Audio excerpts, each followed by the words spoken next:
mismo si Luis Neri. Remember, the fight between Neri and Casimero, ang kampo po ng Luis Neri ang personally na nanghamon sa Casimero. So marami ang nagtatanong kung bakit walang motorcade at hero's welcome para kay John Riel Casimero matapos ang kanyang panalo laban kay Luis Neri. Ayon sa impormasyong nakalap na nakatakda ang isang espesyal na pagtanggap para kay Casimero sa Baybay Leyte sa darating na June 16 kasabay ng isang boxing event. Sa ibang balita na sa isang makabuluhang yugto ang sinimulan nina Jimwell Pacquiao at Carolina matapos silang magpalitan ng I do sa isang pribadong garden wedding sa California. Dumalo ang pamilya Pacquiao sa nasabing seremonya na naging tampok sa social media. Para naman sa ilang netizen na isa sa pinakamagandang desisyong ginawa ni Jimwell ay ang hindi pag-imbita sa mga personalidad na itinuturing malas ng Pinas sa kanilang espesyal na araw. Samantala target ngayon ni Casimero si Nakatani dahil sa palaban at agresibong estilo nito sa loob ng ring.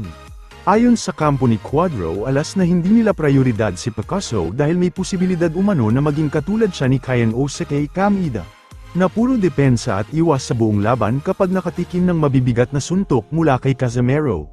Sa huling balita, ayon sa isang miyembro ng Team Casimero na si Kuyang Joseph na nagdududa sila na magkatotoo ang usap-usapang magiging undercard si Quadro alas sa ilalim ng promotion ni Manny Pacquiao.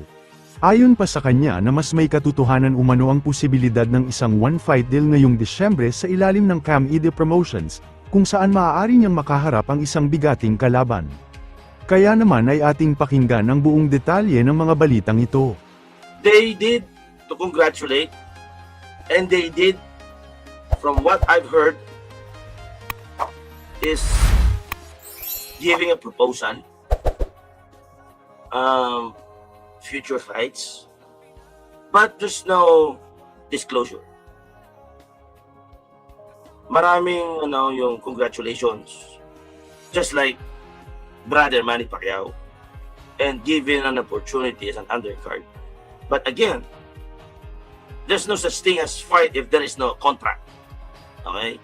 Sign the contract. Diba? Let's always stick with the contract.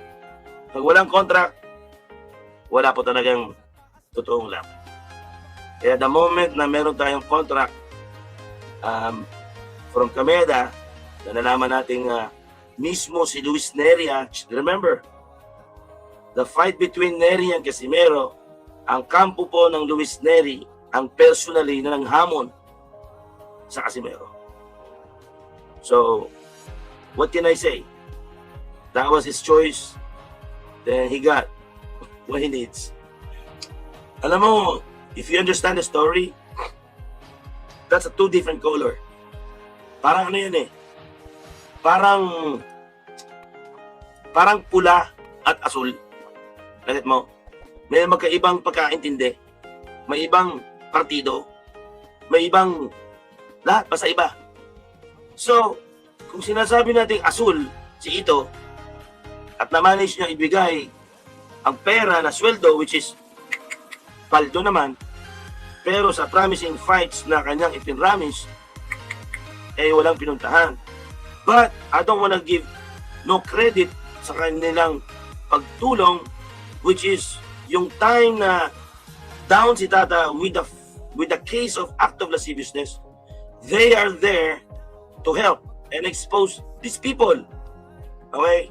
And I would like to congratulate them and salute them for that, for exposing these people. Tatandaan nyo yung time na yun?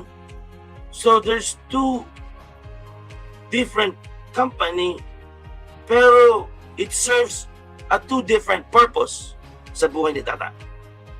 So, I don't want to say na it was a bad thing, and I don't want to say that it's missing pieces on both party. Ang masasabi ko lang is, that's under Honda.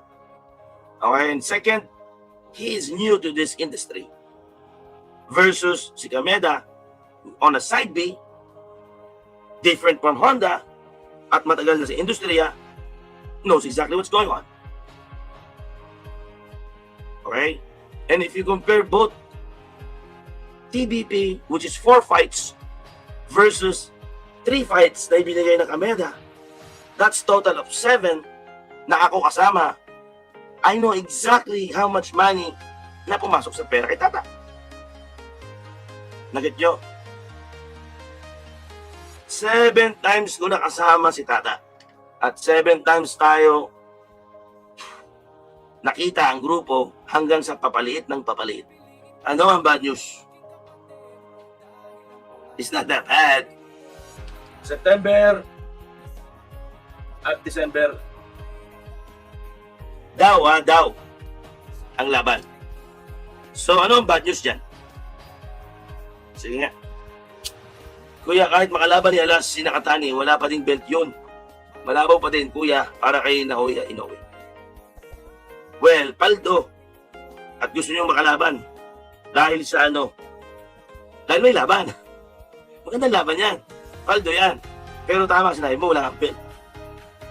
Wala pang contract. Hindi yun. Hindi yun. Bago magka-contract, ano na, may plano na. Dikit masyado ang dalawang laban. Dikit masyado ang dalawang laban. I don't wanna say a hint yet. Pero ano ang bad? Kasi pag binigyan ko ng hint, mahuhulaan nyo eh.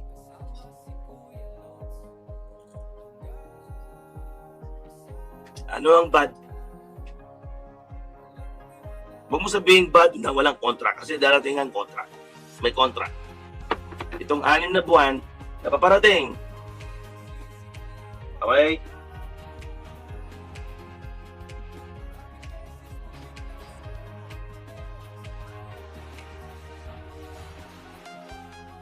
Yan ang bad. Isang fight lang.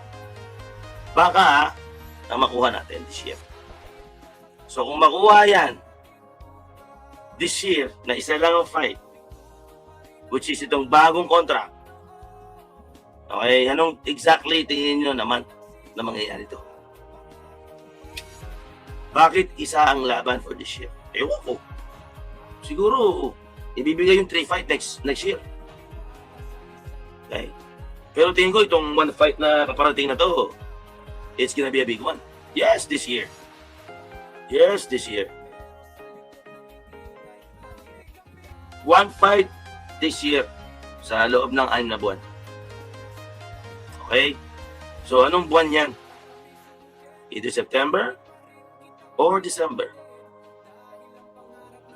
September, yan, sigurado. Pwede. Pero honestly, John Cubs TV, baka we're gonna end it with a bang.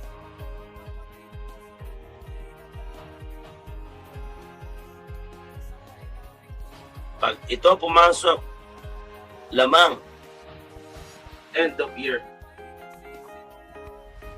End ng year. Which is saan?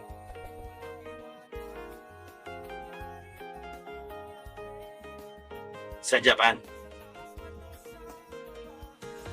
December, undercard kay Pacman.